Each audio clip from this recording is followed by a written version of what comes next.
Nous allons travailler aujourd'hui sur l'évangile de Matthieu chapitre 21 du verset 18 à 22.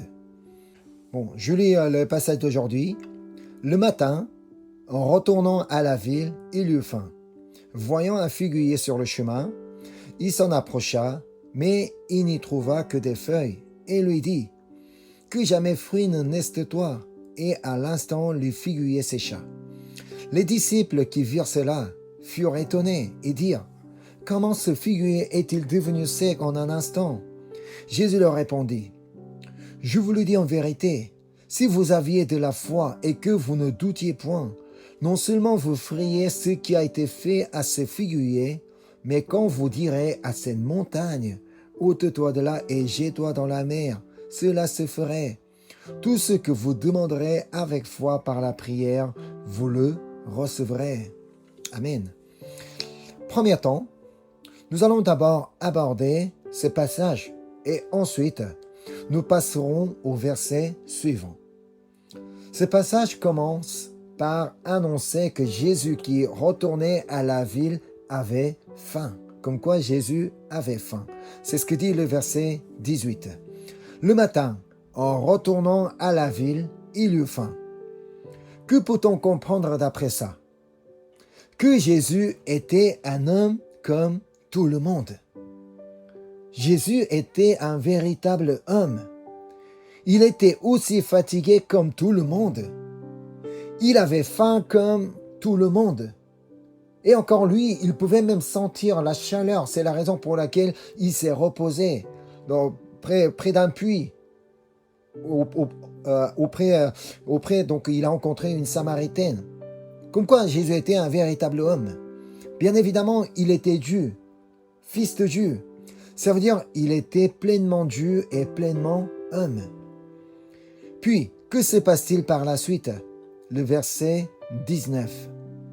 Voyant un figuier sur le chemin, il s'en approcha, mais il n'y trouva que des feuilles, et il lui dit « Que jamais fruit ne naisse de toi !» Et à l'instant, le figuier sécha. Ce que nous ne devons surtout pas mal comprendre ici, c'est que Jésus, ayant faim, n'a pas maudit ce figuier par simple colère ou par frustration de ne pas pouvoir trouver du fruit. Son but n'était pas de maudire le figuier. À travers cet épisode, Jésus a voulu nous transmettre 12 enseignements fondamentaux. En fait, derrière tout ce que Jésus fait, il y a forcément toujours un message.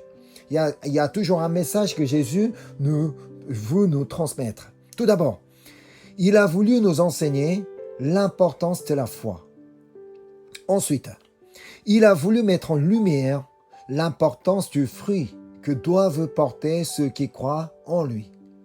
Regardons donc en premier lieu la partie où le Seigneur nous parle de l'importance cruciale de la foi. Relisons le verset 19. Voyant un figuier sur le chemin, il s'en approcha, mais il n'y trouva que des feuilles. Et il lui dit, « Que jamais fruit ne naisse de toi !» Et à l'instant, le figuier sécha. Le verset 20 annonce que ses disciples étaient étonnés pour le fait que le figuier a séché à l'instant même. Alors, il lui pose la question. Le verset 20. Les disciples qui virent cela furent étonnés et dirent « Comment ce figuier est-il devenu sec en un instant? Comment est-ce possible ?» Selon l'évangile de Marc, les disciples pensaient que Jésus a maudit cet arbre. On va aller voir l'évangile de Marc, chapitre 11, verset 21. Pierre, se rappelant ce qui s'est passé, dit à Jésus, « Rabbi, regarde, le figuier que tu as maudit a séché. » Voilà, pour les disciples, ils pensaient que Jésus avait maudit le figuier, alors que ce n'est pas le cas. Jésus a voulu montrer de ses propres yeux à ses disciples que la parole qu'il prononçait s'accomplissait à la lettre. Et de fait, le figuier a séché exactement comme le Seigneur l'avait dit. À travers cela, il a voulu leur révéler l'autorité absolue de sa parole. Par conséquent, il désirait que ses disciples, en réalisant la puissance de cette autorité divine, entrent dans une foi véritable. Il voulait vraiment que ses disciples comprennent que tout ce qu'il dit a une autorité divine. C'est pourquoi lorsque nous lisons la suite de notre texte, nous constatons que le récit s'oriente immédiatement vers la question de l'autorité de Jésus. Tout s'enchaîne de manière parfaitement logique.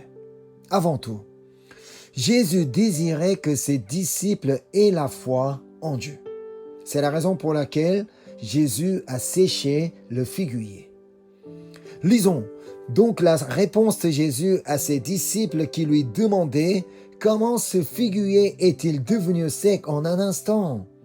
Retournons au passage d'aujourd'hui, Matthieu chapitre 21, versets 21 et 22.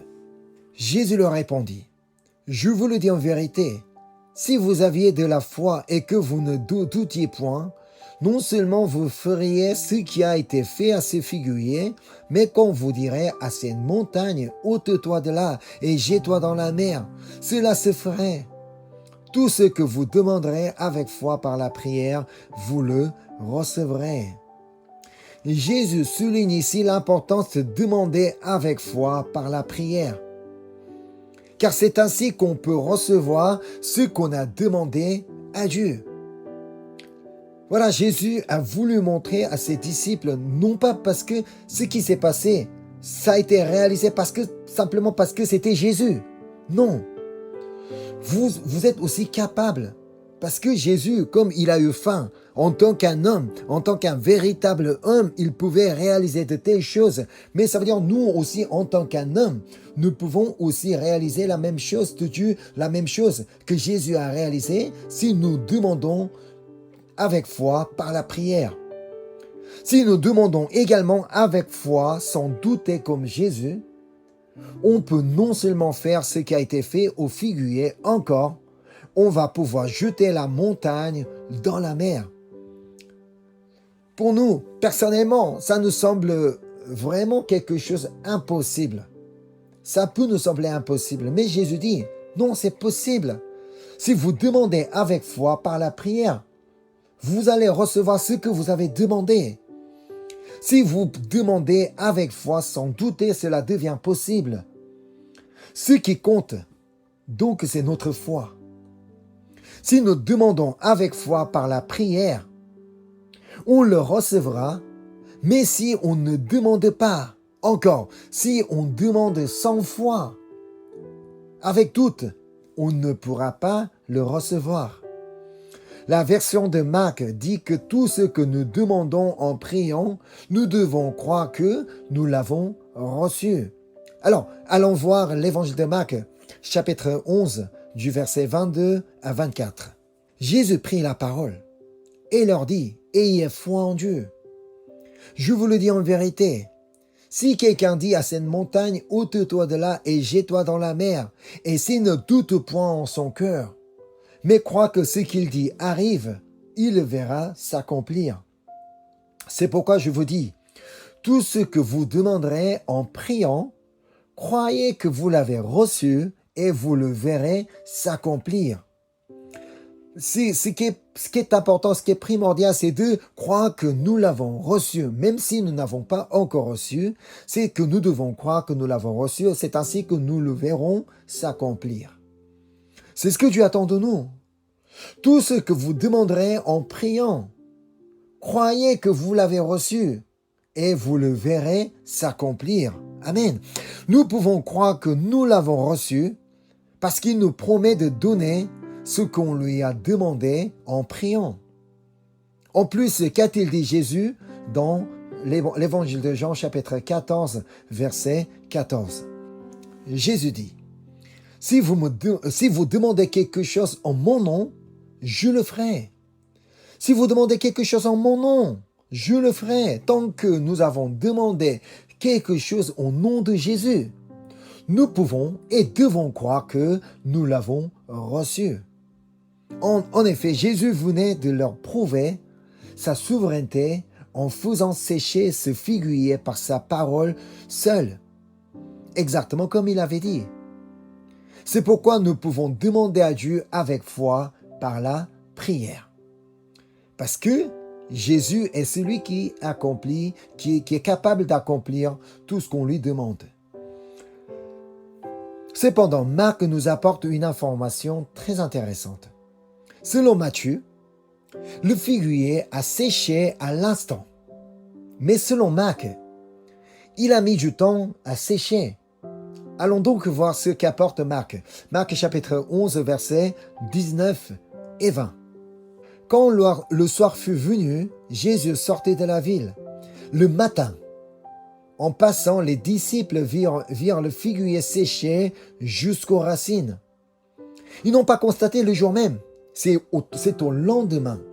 D'après Marc, ce n'est qu'au lendemain que les disciples de Jésus ont pu observer le figuier séché. Oui, la réaction ou la réponse de Dieu peut être parfois immédiate, mais parfois il faut de patience. Parfois Dieu nous fait patienter, mais pour une raison précise. C'est l'épître de Jacques qui nous dit quelle est cette raison. Donc Jacques chapitre 1 verset 4.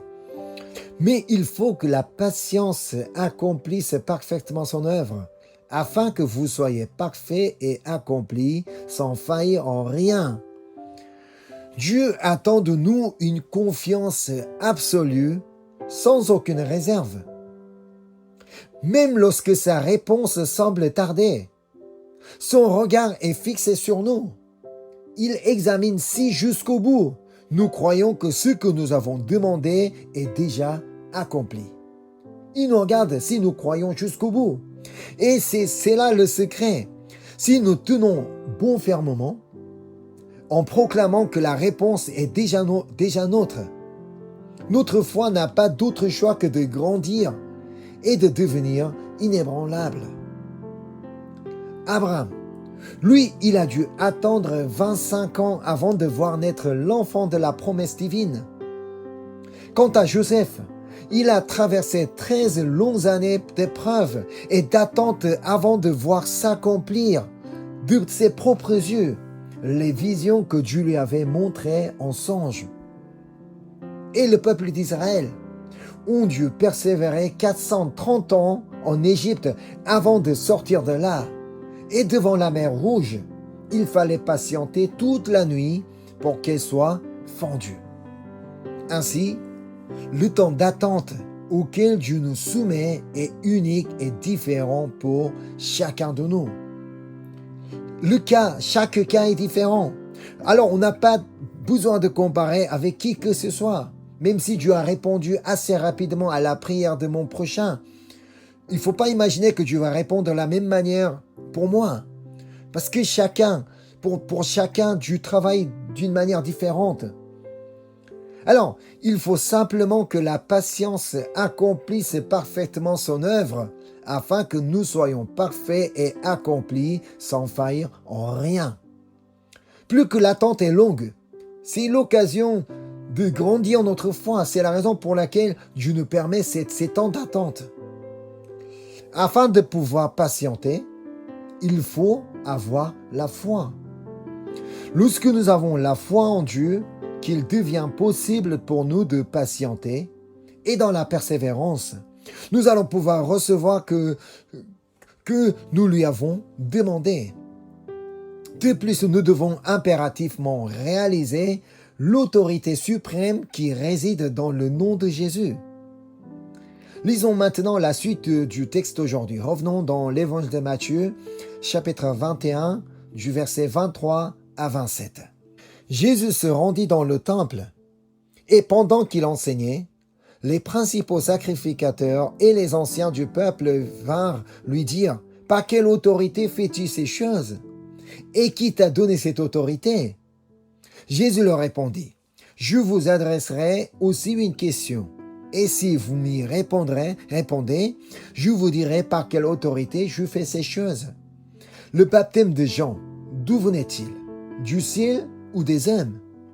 Mais ils raisonnèrent ainsi entre eux. Si nous répondons du ciel, il nous dira, pourquoi donc n'avez-vous pas cru en lui? Et si nous répondons des hommes, nous avons à craindre la foule, car tous tiennent Jean pour un prophète. Alors répondirent à Jésus, nous ne savons. Et il leur dit à son tour, moi non plus, je ne vous dirai pas par quelle autorité je fais ces choses. L'autorité du nom de Jésus est réservée uniquement à ceux qui croient en lui. Jésus n'a pas voulu leur révéler par quelle autorité il fait ces choses, parce qu'ils ne croyaient pas en lui. Mais nous savons par quelle autorité il avait fait ces choses. Par l'autorité divine, par l'autorité de Dieu. Parce qu'il est le Fils de Dieu, parce qu'il est Fils de Dieu, le Messie qui devait venir. C'est la raison pour laquelle il avait cette autorité. Jésus avait l'autorité sur le figuier. Nous n'avons pas de l'autorité sur le figuier. On ne peut rien faire. Cependant, étant donné que le nom de Jésus a l'autorité, nous n'avons qu'à prier au nom de Jésus. Si Jean et Pierre ont pu relever un homme boiteux de naissance, c'est par l'autorité du nom de Jésus que cela a été possible. C'est ce que nous pouvons lire dans les Actes chapitre 3, du verset 6 à 8. Alors Pierre lui dit, je n'ai ni argent ni or, mais ce que j'ai, je te le donne. Au nom de Jésus-Christ de Nazareth, lève-toi et marche. Et le prenant par la main droite, il le fit lever. Au même instant, ses pieds et ses chevilles devinrent fermes.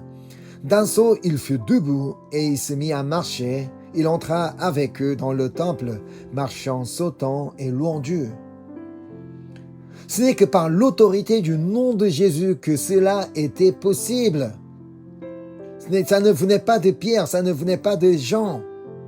Le nom de Jésus n'a pas seulement l'autorité sur l'infirmité, mais aussi sur les esprits. C'est ce que nous pouvons lire dans les Actes chapitre 16. Dans les actes chapitre 16 du verset 16 à 18. Comme nous allions au lieu de prière, une servante qui avait un esprit de python et qui, en devinant, procurait un grand profit à ses maîtres, vint au-devant de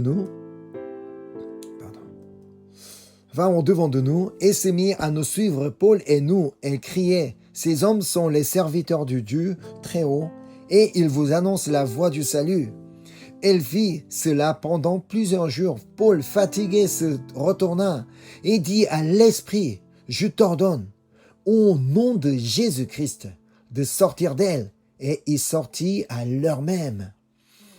Pour nous qui croyons en Jésus, nous avons ce nom plus grand que tout, un nom au-dessus de tout nom. Quelle bénédiction que nous ayons tous ce nom de Jésus qui est au-dessus de tout nom. Allons voir ce que disent les versets de Philippiens chapitre 2 à propos du nom de Jésus. On va aller voir l'épître aux Philippiens chapitre 2 du verset 9 à 11.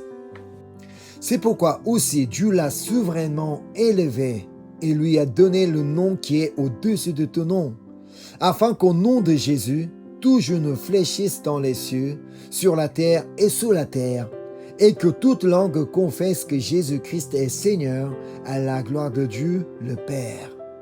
Amen. Oui, le nom de Jésus est au-dessus de tout. C'est pourquoi Pierre pouvait relever un boiteux au nom de Jésus. C'est pourquoi Paul pouvait chasser le mauvais esprit au nom de Jésus. Qu'est-ce qui n'est pas possible au nom de Jésus? Tout est possible. C'est le nom de celui qui est ressuscité des morts. Ça veut dire il a même l'autorité sur la mort. Allons voir maintenant ce que disent les versets d'Éphésiens chapitre 1 sur l'autorité du nom de Jésus. On va aller voir l'épître aux Éphésiens chapitre 1, le verset 20 et 21. Il a déployé en Christ en le ressuscitant des morts et en le faisant asseoir à sa droite dans les cieux célestes, au-dessus de toute domination, de toute autorité, de toute puissance, de toute dignité et de tout nom qui se peut nommer, non seulement dans le siècle présent, mais encore dans le siècle à venir.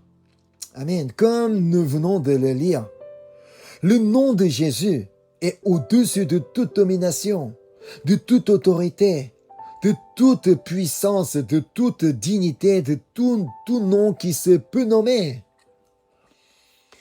Il est vraiment important de croire en cela. C'est pourquoi, au nom de Jésus, nous pouvons tout demander à Dieu par la prière. Parce que le nom de Jésus a telle autorité. Nous ne pouvons pas changer nous-mêmes notre pays. Mais au nom de Jésus, cela devient possible. Nous ne pouvons pas changer nous-mêmes notre société. Mais au nom de Jésus, cela devient possible. Nous ne pouvons pas changer nous-mêmes qui que ce soit. Mais au nom de Jésus, cela devient possible. Dès lors, qu'est-ce que Dieu attend de nous? Qu'est-ce que Dieu attend de nous? Qu'est-ce qu'il désire par-dessus tout?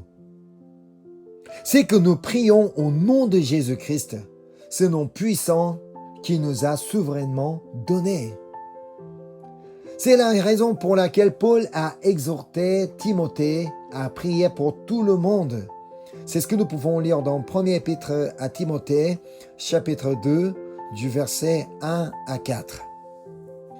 J'exhorte donc, avant toute chose, à faire des prières, des supplications, des requêtes, des actions de grâce pour tous les hommes, pour les rois et pour tous ceux qui sont élevés en dignité, afin que nous menions une vie paisible et tranquille, en toute piété et honnêteté. Cela est bon et agréable devant Dieu notre Sauveur, qui veut que tous les hommes soient sauvés et parviennent à la connaissance de la vérité. Qu'est-ce qui est bon et agréable devant Dieu notre Sauveur? Qu'est-ce qui est bon et agréable? Faire des prières, des supplications, des requêtes, des actions de grâce pour tous les hommes, pour les rois et pour tous ceux qui sont élevés en dignité. Imaginons que le président de notre pays devient un vrai chrétien, un vrai disciple de Jésus qui craint Dieu et qui s'appuie sur Dieu. Pour chacun de nous, nous avons des présidents différents. Mais imaginons que le président de notre pays devient un vrai disciple de Jésus, celui qui craint Dieu, qui s'appuie sur Dieu, qui fait confiance à Dieu. Il va certainement faire tout son effort afin d'accomplir la volonté de Dieu.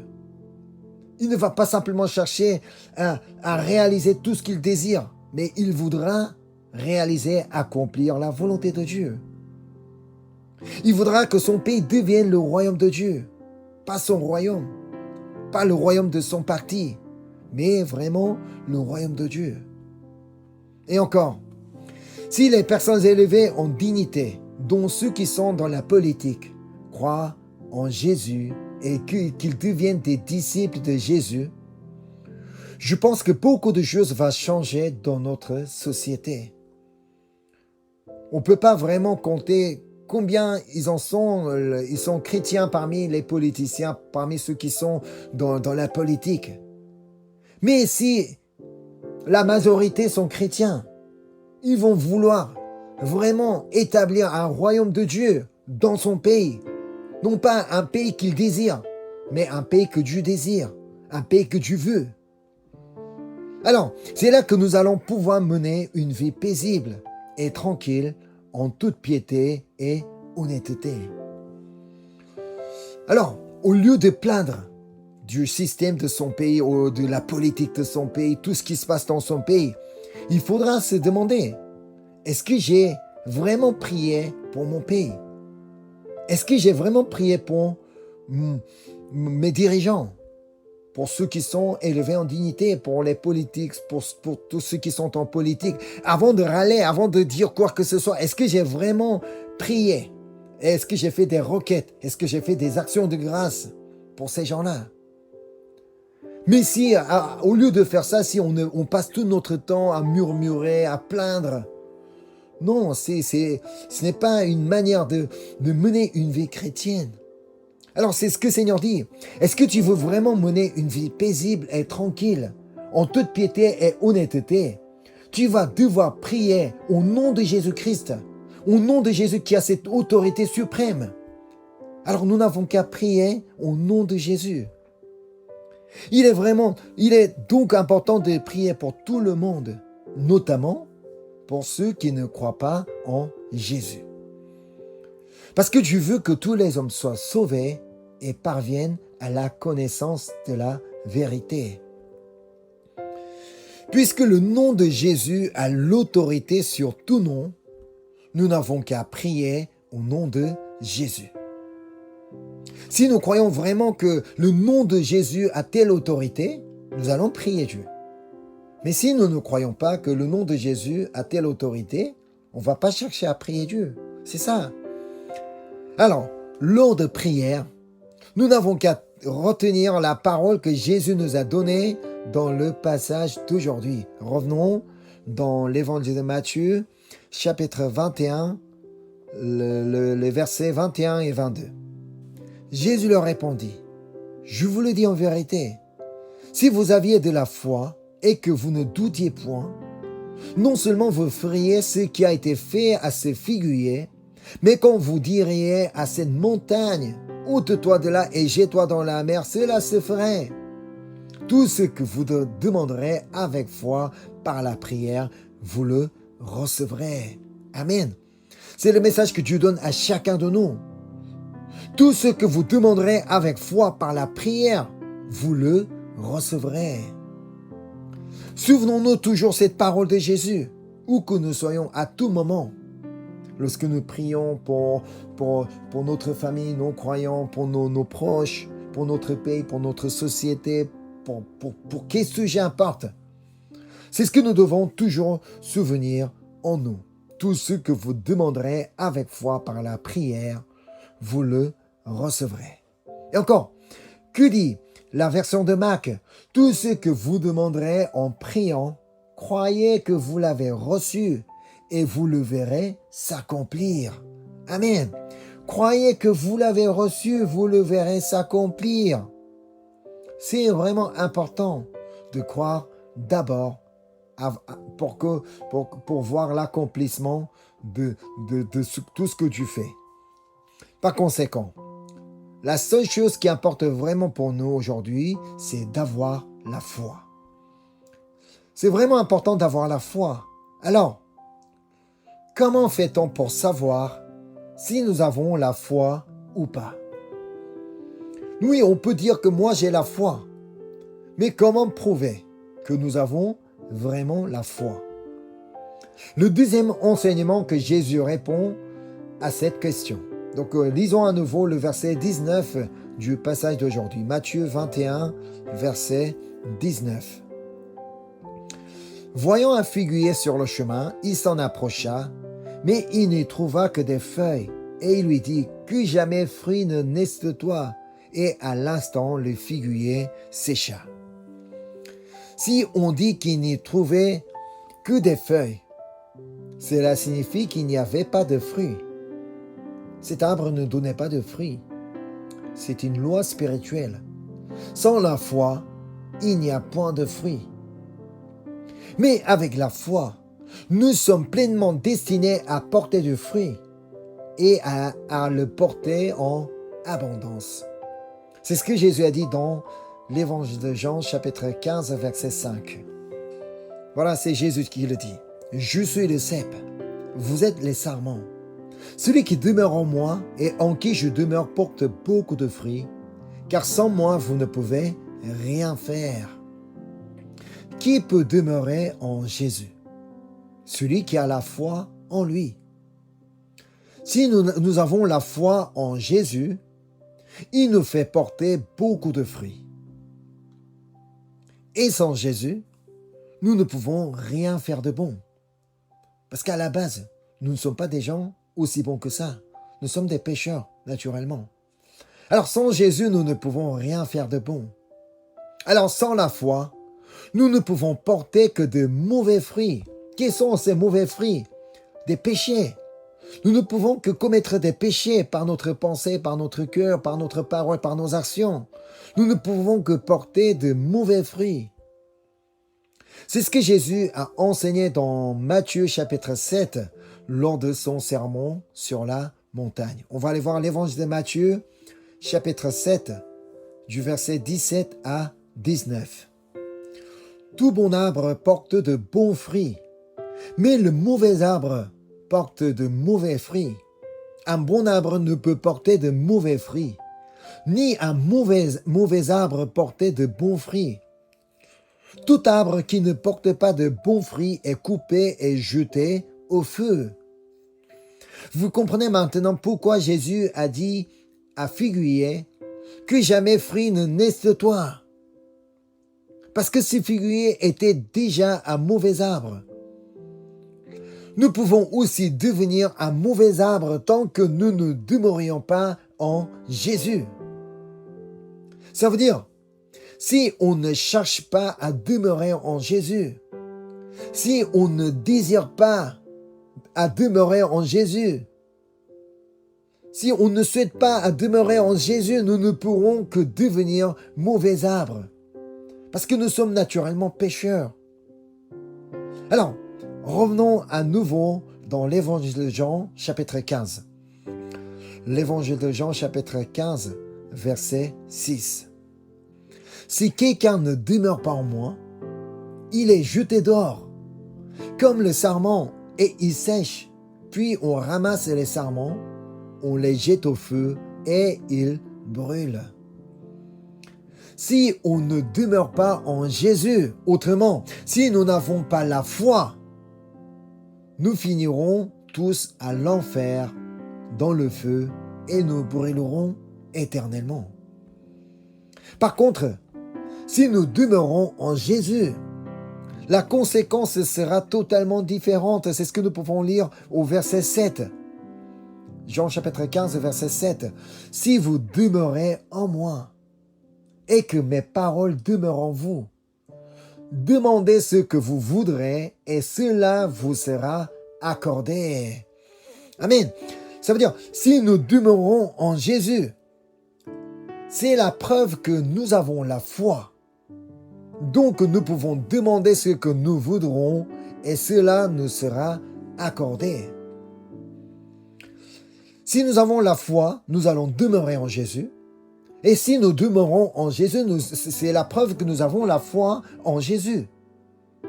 C'est pourquoi, avant même de réclamer quoi que ce soit à Dieu, il est primordial que nous demeurions en Jésus.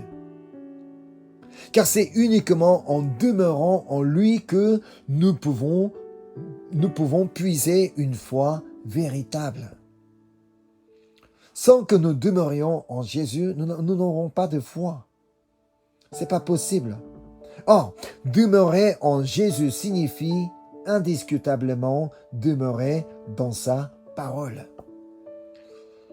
Il ne suffit pas de dire que moi je demeure en Jésus alors que je ne demeure pas dans ses paroles.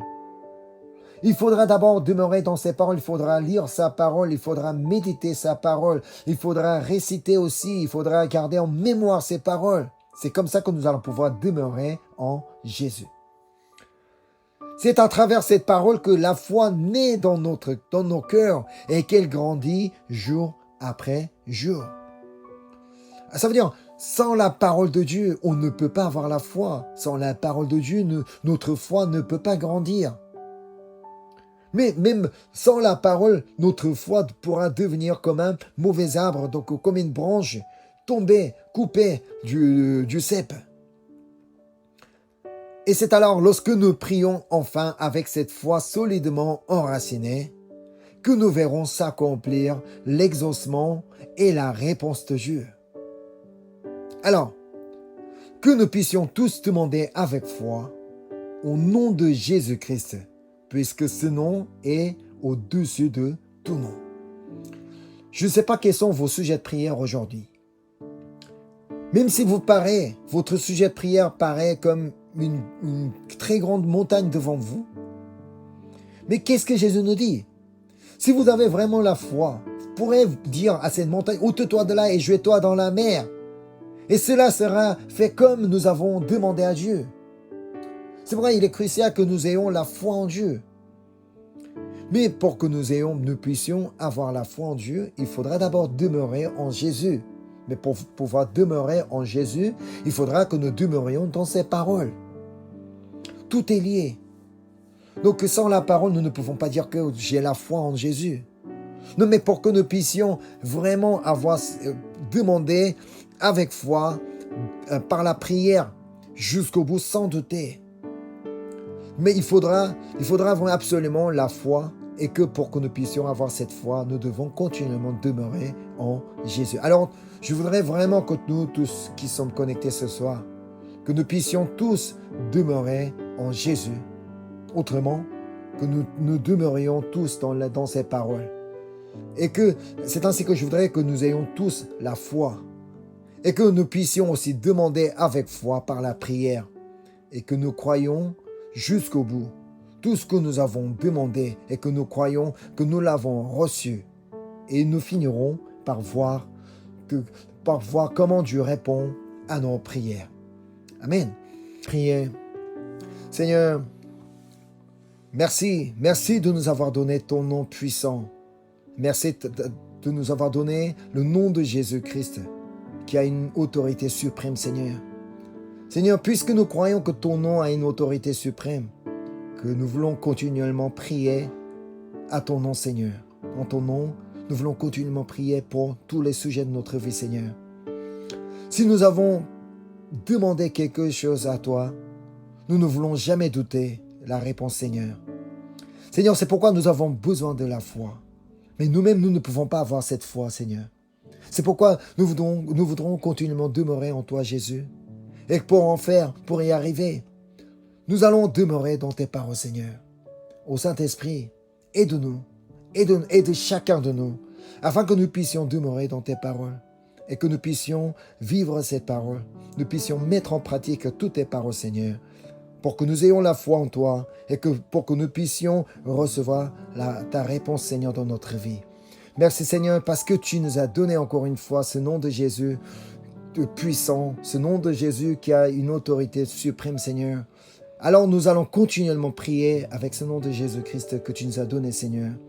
Merci encore une fois pour ton amour, pour ta grâce. Je te prie au nom du Seigneur Jésus-Christ. Amen.